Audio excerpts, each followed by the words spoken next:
नमस्कार। आज हम धान की फसल की एक आम परेशानी पर बात करने वाले हैं। ये है पत्ता लपेट सुंडी। जानकारी मिली है कि ये कीट कैसे फसल को चुपचाप नुकसान पहुंचाता है और हम किसानों को अक्सर पता तब चलता है जब काफी देर हो चुकी होती है। तो चलिए इस जानकारी को थोड़ा गहराई से देखते हैं। आज कोशिश रहेगी ये समझने की कि भाई इस कीट को पहचाने कैसे, इसके शुरुआती लक्षण क्या हैं, और अगर ये खेत में आ गया है या मतलब आने का डर है तो इसे ठीक से काबू में कैसे लाया जाए ताकि मेहनत और पैसा वो बेकार ना जाए। किसानों के लिए काफी काम की बातें हैं इसमें। अच्छा, सबसे पहले तो ये समझना शायद जरूरी है कि ये पत्ता लपेट सुंडी सिर्फ पत्ते लपेटने तक ही सीमित नहीं है, है ना? ये नुकसान काफी गंभीर कर सकती है। जानकारी तो यही कहती है कि इसका किया नुकसान परमानेंट होता है, मतलब वो पत्ते फिर ठीक नहीं होते। बिल्कुल। जो पत्ते एक बार खराब हो गए वो दोबारा हरे नहीं होंगे। और अगर पौधे की मुख्य कली, मतलब वो गोब जिसे कहते हैं, वो कट गई तो उसमें बाली ही नहीं आएगी। ये सीधी सीधी पैदावार का नुकसान है, बहुत बड़ा नुकसान। हाँ, ये तो बड़ा नुकसान है। और देखिए, इसे पहचानने के कुछ खास तरीके हैं। खेत में अगर आपको भूरे, सफेद या सुनहरे रंग की तितलियां दिखें तो समझिए ये पहला संकेत हो सकता है। तितलियां? हाँ, ये वयस्क कीट हैं। यही अंडे देती हैं। फिर इन अंडों से लार्वा निकलता है, मतलब सुंडी। और यही अवस्था सबसे ज्यादा नुकसान करती है। ये सुंडी क्या करती है? पत्ते को अपनी लार से चिपकाकर गोल गोल एक नली जैसा बना लेती है अच्छा। और उसके अंदर छुपकर पत्ते का हरा पदार्थ, वो जो क्लोरोफिल होता है ना, उसे खुरच खुरच कर खाती रहती है। ओ, इसीलिए पत्तों पर वो सफेद धारियां सी दिखने लगती हैं। बिल्कुल सही। वही सफेद धारियां इसका मुख्य लक्षण है। अच्छा, तो ये तितलियां ही मतलब असली खतरे की घंटी है।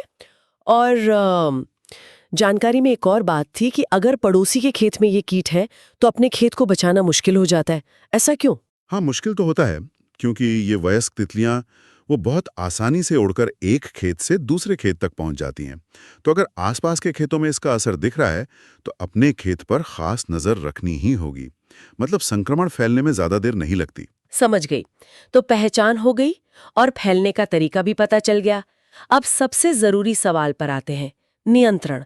अगर ये कीट दिखने लगे या पड़ोस में खतरा लगे तो शुरुआती रोकथाम के लिए क्या करना चाहिए, खासकर जब फसल 25-30 दिन की हो, जैसा कि जानकारी में बताया गया है। हाँ, ये 25-30 दिन वाली अवस्था अहम है। अगर फसल इस स्टेज पर है या हमला अभी शुरू ही हुआ है, मतलब बहुत कम है, या सिर्फ बचाव करना है क्योंकि पड़ोस में कीट है, तो हल्के कीटनाशक इस्तेमाल करने की सलाह है। और खास तौर पर दानेदार कीटनाशक, मतलब जीआर फॉर्मुलेशन वाले, जो दाने के रूप में आते हैं। दानेदार स्प्रे नहीं? नहीं, इस स्टेज पर दानेदार बेहतर बताए गए हैं। इन्हें खेत में छिड़कना होता है। जैसे पीआई इंडस्ट्रीज का वाइब्रेंट आता है, इसमें थायोसाइक्लम हाइड्रोजन ऑक्सलेट होता है। या फिर एफएमसी का फर्टेरा है, इसमें क्लोरेंट्रानिलिप्रोल 0.4% जीआर होता है। इसकी करीब 4 किलो मात्रा प्रति एकड़ लगती है। अच्छा। या फिर इसी टेक्निकल वाला, मतलब क्लोरेंट्रानिलिप्रोल वाला, किसी और अच्छी कंपनी का भी ले सकते हैं। एक और विकल्प है बायर का रीजेंट अल्ट्रा। इसमें फिप्रोनिल 0.6% जीआर होता है। तो इनमें से कोई एक चुन सकते हैं? हाँ, इनमें से कोई एक। और इनका फायदा यह है कि ये दानेदार हैं, तो इन्हें खाद वगैरह में मिलाकर आसानी से खेत में छिड़का जा सकता है।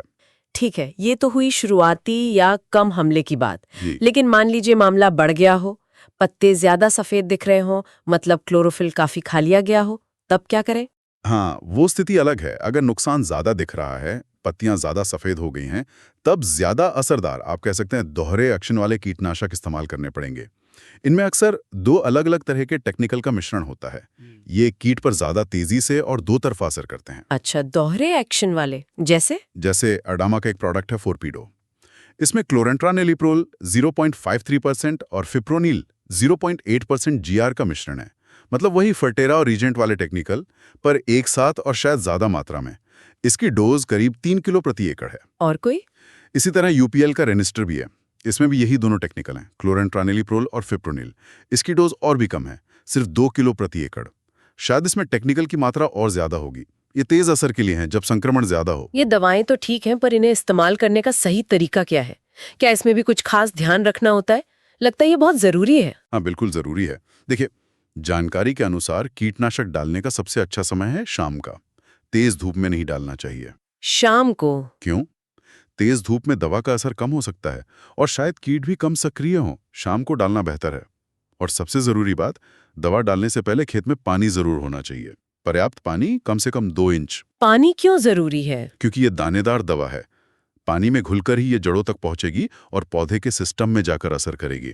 सूखे खेत में दवा डालने का कोई फायदा नहीं होगा। अच्छा, मतलब खेत में नमी नहीं बल्कि खड़ा पानी चाहिए थोड़ा। हाँ, करीब 2 इंच पानी हो तो दवा अच्छे से घुलेगी और काम करेगी। और जैसा पहले कहा, इस अवस्था में स्प्रे करने के बजाय छिड़काव करना ज्यादा आसान और प्रभावी है। खाद के साथ मिलाकर छिड़क दें।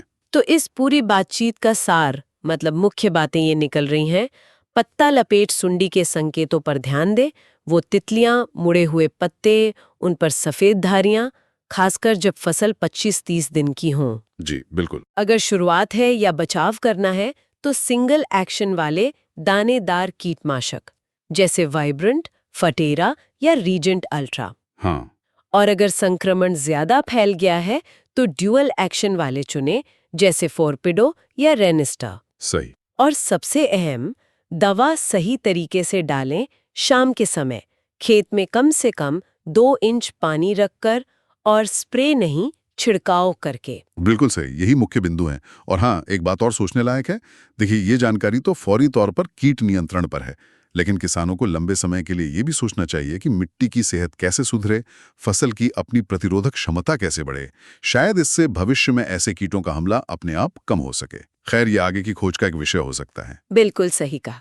टिकाऊ खेती के लिए ये जरूरी है। चलिए, आज की जानकारी उम्मीद है हमारे किसान भाई बहनों के काम आए।